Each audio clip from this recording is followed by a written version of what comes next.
Hello friends, welcome to your own channel Daily Stock. तो आज हम बात करने वाले हैं IOLCP के बारे में। बहुत लोग हैं जिन्होंने ये कंपनी के बारे में नहीं सुना है, तो आज मैं आपको डिटेल एनालिसिस करके बताऊंगी कि आपको इसमें इन्वेस्ट करना चाहिए या नहीं करना चाहिए।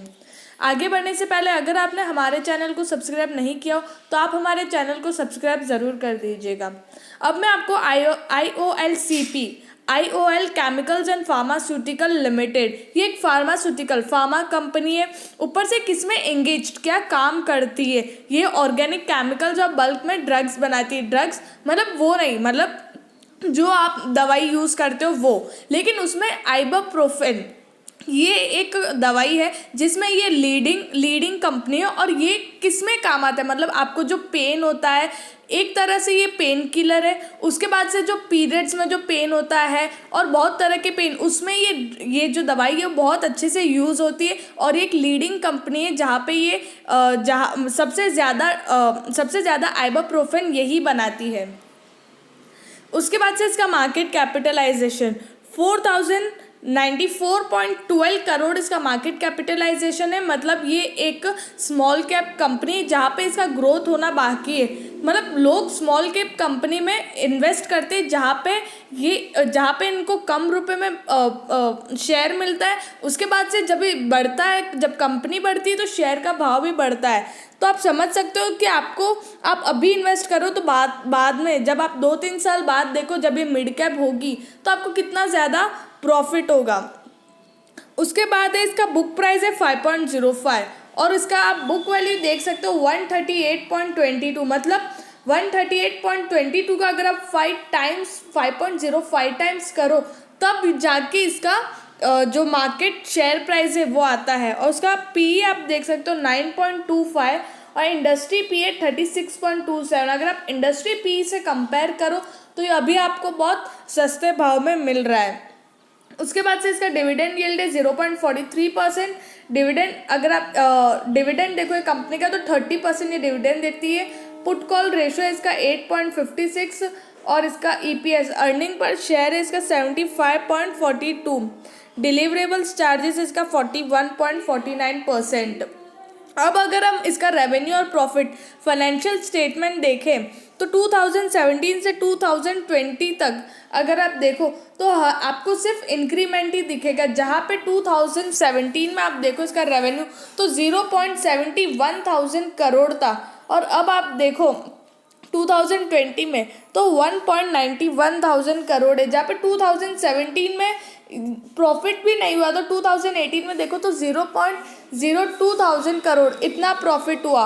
और अब आप देखो 2020 में जहाँ पे 1.91 करोड़ इसका रेवेन्यू था, 0.36 करोड़ है। तो आप समझ सकते हो जब ये फाइनेंशियल स्टेटमेंट आप ये जो अप ट्रेंड देख रहे हो तो ये चीज़ आपको क्या बताती है? ये आपको एक ग्रोथ बता रही है कंपनी का, जहाँ पे आप इन्वेस्ट कर सकते हो। अगर आपने 2017 में इन्वेस्ट किया होता तो आप समझ सकते हो आपका कितना ज़्यादा यहाँ पे मुनाफा होता।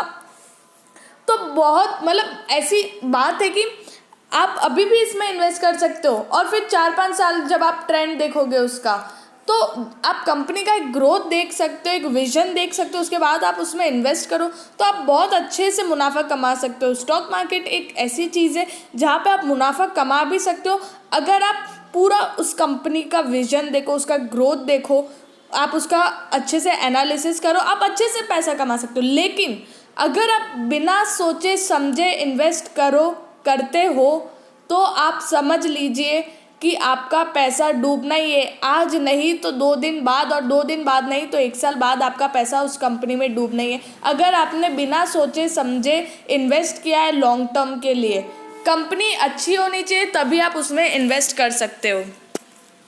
अब जैसे कि प्रमोटर होल्डिंग आप देखो तो प्रमोटर होल्डिंग इतनी अच्छी नहीं है, जहाँ पे प्रमोटर्स खुद 43.69% है।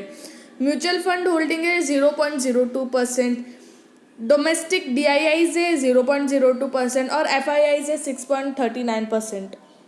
तो इन शॉर्ट जो होल्डिंग्स है कंपनी की वो इतनी अच्छी नहीं है। और जहाँ पे अदर पार्टीज जो छोटे मोटे इन्वेस्टर्स है वो है 49.89%। तो ठीक है, इतनी भी कोई अच्छी नहीं है और इतनी भी कोई गंदी नहीं, बीच की है। उसके बाद आप जब प्रमोटर होल्डिंग्स देखते हो तो इंक्रीमेंट आप देख रहे हो जहाँ पे 41.89% था इन जून, और अब आप देखो सितंबर 2020 का, तो वहाँ पे इंक्रीमेंट दिख रहा है 43.69%। तो ये इंक्रीमेंट क्या शो कर रहा है कि कंपनी के जो प्रमोटर्स हैं उनको अपनी कंपनी पे विश्वास है, तभी वो इंक्रीज करते हैं अपने अपने जो शेयर्स है, अपने होल्डिंग को इंक्रीज करते हैं। अब जैसे कि हम टॉप लाइन बॉटम लाइन देख लेंगे, 2018 में आप देख सकते हो 983,000 करोड़ का इनका सेल्स था। उसके बाद 2019 में देखो इंक्रीमेंट 1,685 करोड़ का, फिर 2020 में 1,894 करोड़, सॉरी यहाँ पे 983 करोड़ है।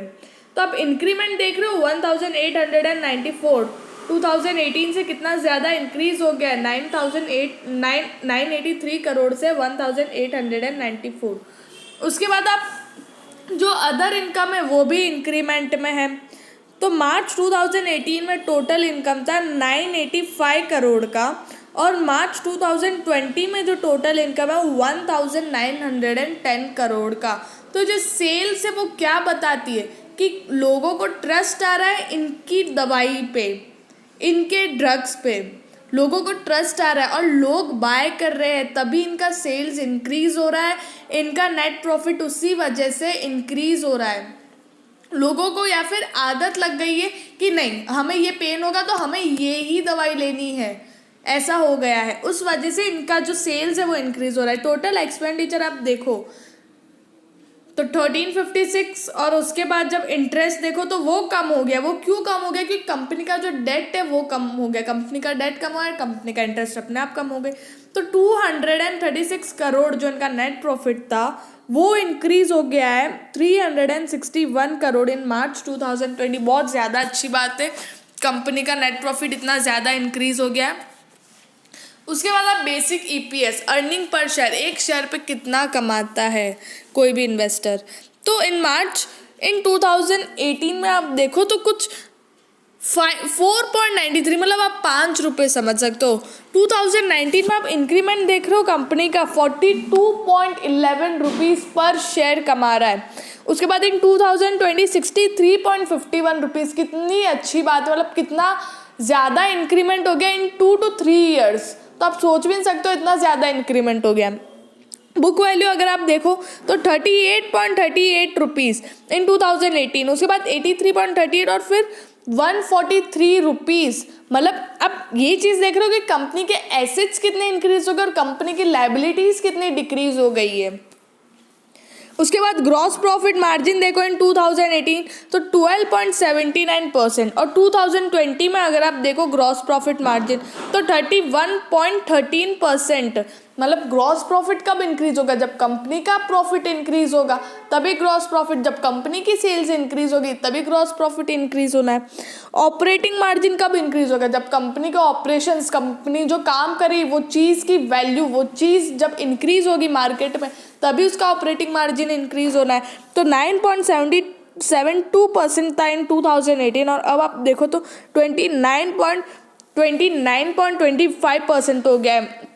नेट प्रॉफिट मार्जिन कब इंक्रीज होगा? जब नेट प्रॉफिट कंपनी का इंक्रीज होगा। 2.81% था और अब आप देखो तो 19.07% हो गया। तो नेट प्रॉफिट मार्जिन भी बहुत ज़्यादा अच्छा इंक्रीज हुआ है। रिटर्न ऑन इक्विटी 12.83% इन 2018, और अब आप देखो तो 44.40%। मतलब जो पैसा लगाते हैं इन्वेस्टर्स उन पे उनको कितना रिटर्न मिल रहा है, बहुत अच्छा रिटर्न मिल रहा है। रिटर्न ऑन कैपिटल एम्प्लॉयड 18.84% था इन 2018 और अब हो गया 62.03% इन 2020। बहुत अच्छी बात है। रिटर्न ऑन एसेट्स पे भी बहुत अच्छा रिटर्न मिल रहा है। 3.37% था इन 2018 और अब आप देखो तो 30.73% रिटर्न मिल रहा है ऑन एसेट्स पे 2020 में। तो अब देख रहे हो सारी चीज़ इंक्रीजिंग ट्रेंड में, सब कुछ अप ट्रेंड में है।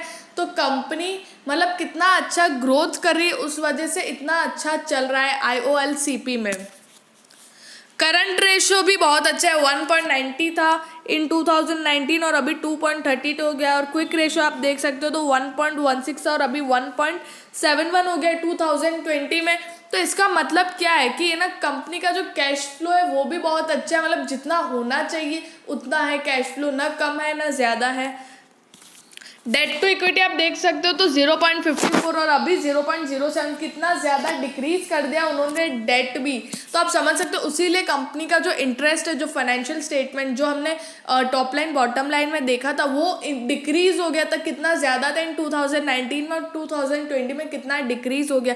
तो आप समझ सकते हो कि डेट टू इक्विटी मतलब जो डेट है कंपनी का वो भी डिक्रीज हो गया, उस वजह से जो इंटरेस्ट है कंपनी का वो भी डिक्रीज हो गया है। इंटरेस्ट कवरेज रेशो यहाँ पे इंक्रीज हो गया है, क्यों? कंपनी का जो डेट है वो फटाफट, उनके पास एबिलिटी कि वो फटाफट है ना लोगों का इंटरेस्ट पे कर रही है, उस वजह से कंपनी का जो इंटरेस्ट कवरेज रेशो है वो इंक्रीज हो गया। तो कोई भी इसमें बुरी बात नहीं है।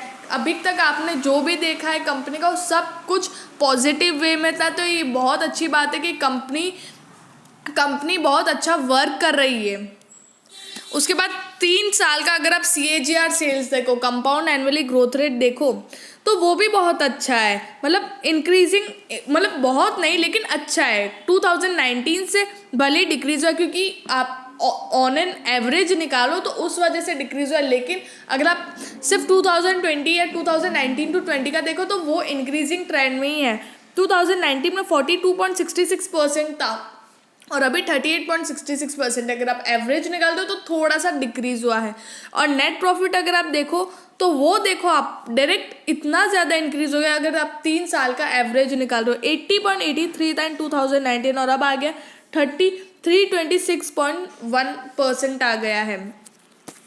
तो जैसे कि आप देख सकते हो इसका हाई 5 ईयर हाई 898.90 रुपीज़ इसका 5 ईयर हाई है और अभी इसका ये, और अभी जो करंट प्राइस है कंपनी का वो है 719.10 रुपीज़ इसका करंट प्राइस है, जहाँ पे आज ये 3.08% भागा है और 21.55 रुपीज़ आज कल के ट्रेडेड प्राइस से आज 21 रुपये बढ़ा है, 21.5 रुपये। तो आप समझ सकते हो इसका रिटर्न आप देखो 5 ईयर हाई 644.84% इसका रिटर्न है 5 ईयर का। तो लेकिन अभी अपने जो हाई है उससे इतना मतलब सिर्फ 200 रुपये, अगर आप ऐसे ही देखो तो 200 रुपये 200 या फिर 180 रुपये ये और है 5 ईयर हाई से। लेकिन जो कंपनी का ग्रोथ दिख रहा है आपको वो इतना ज़्यादा अच्छा है ना कि आप इसमें इन्वेस्ट कर सकते हो, ठीक है आप। लेकिन ये 1-2 साल में ये शेयर इतना ज़्यादा भाग गया है ना, तो हो सकता है ये शेयर नीचे आ भी जाए। आप समझ रहे हो कि भाई ये तो दोनों तरफ बात करिए, अब मैं इसमें इन्वेस्ट करूँ या नहीं करूँ। तो इसमें बात क्या आती है कि देखो अगर आपको इंट्राडे करना है तो आप इसमें कर सकते हो क्योंकि आप वॉलेटिलिटी देख रहे हो कंपनी की बहुत अच्छी है। लेकिन अगर आपको इसमें लॉन्ग टर्म इन्वेस्ट करना है तो आप वो भी कर सकते हो। लेकिन आपको अगर स्विंग ट्रेडिंग करनी है तो उसमें आपको थोड़ा सा रुकना पड़ेगा। बाय चांस अगर थोड़ा शेयर का प्राइस गिरता है तो आप इसको डिप में बाय कर सकते हो, आप इसको अभी भी बाय कर सकते हो। थोड़ा सा अगर टूटे तब भी आप बाय करो। मैं आपको शेयर सजेस्ट करूँ या कोई भी आपको शेयर सजेस्ट करो, आपको उसमें एक साथ पैसा डालना नहीं। अगर आपके पास 10 शेयर के पैसे हैं तो आप उसमें एक साथ मत डालिए, आप उसमें 2 शेयर का पैसा डालिए, फिर थोड़े दिन बाद 3 शेयर का पैसा डालिए। अगर वो शेयर का प्राइस टूटता है तो आप उसको और बाय करिए। अगर आपको विश्वास है कि शेयर का प्राइस ऊपर जाएगा ही, और मतलब आपको विश्वास है कि 2 साल बाद ये शेयर है ना मल्टी बैगर बनने वाला है, तो आप अभी उसमें डिप में बाय करिए। ऐसा नहीं कि सारा पैसा एक साथ ही डाल दीजिए, ठीक है। तो उससे क्या होगा, आपका एवरेज भी कम होगा, आपको प्रॉफिट भी अच्छा मिलेगा, और आपको ऐसा नहीं होगा कि यार हमने एक साथ है ना पैसा डाल दिया, वो भी है ना महंगे रेट में डाल दिया। ऐसा कभी नहीं होना चाहिए। तो अगर आप इसमें भी पैसा डाल रहे हो तो आप डिप में बाय करो। बाकी शेयर का मैंने आपको एनालिसिस करके बताया तो वो बहुत अच्छा है। अगर आपको वीडियो अच्छी लगे तो please like and share and subscribe our channel.